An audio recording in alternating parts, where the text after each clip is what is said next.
Class 5, ठीक है।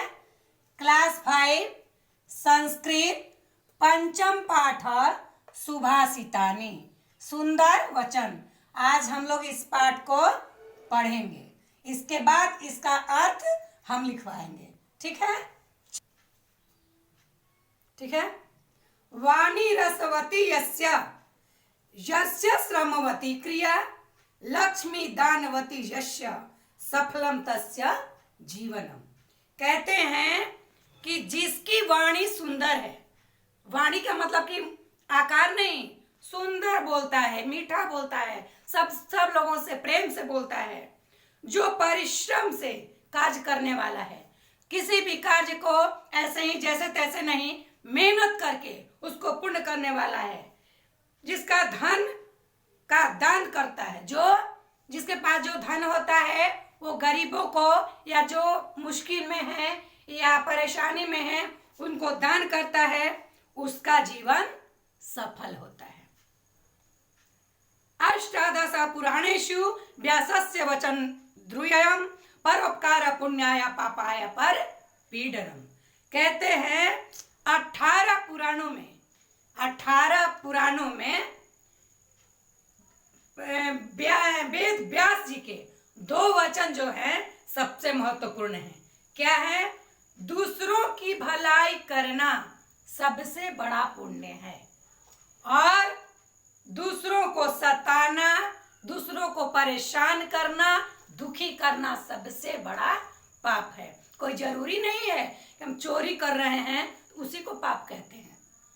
चोरी कर रहे हैं वही पाप नहीं है। अगर हम किसी की आत्मा को तकलीफ देते हैं, जिसको दुखी करते हैं, वह भी सबसे बड़ा पाप होता है।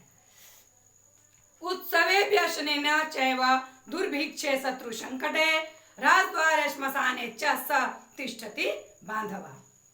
कहते हैं उत्सव में, कष्ट के समय, अकाल में, शत्रु के संकट के समय में राजद्वार और श्मशान में जो साथ देता है वही बांधव और मित्र है।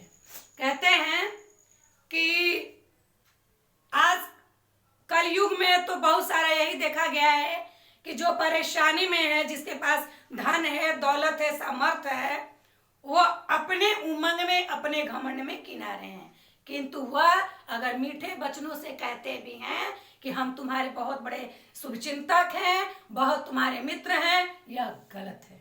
किंतु मित्र वही हैं जो संकट के समय में, कष्ट के समय में और राजद्वार में, राजद्वार का मतलब, कहने का मतलब यह है कि यदि हम राजा के दरबार में हैं और राजा पर कोई संकट आता है तो हम पीठ मोड़ करके भागते नहीं हैं, उनका साथ देते हैं, और जो मर जाता है उसके साथ जो श्मशान में जाता है उसका संस्कार करता है, अंतिम संस्कार करता है, वह सबसे सच्चा मित्र होता है।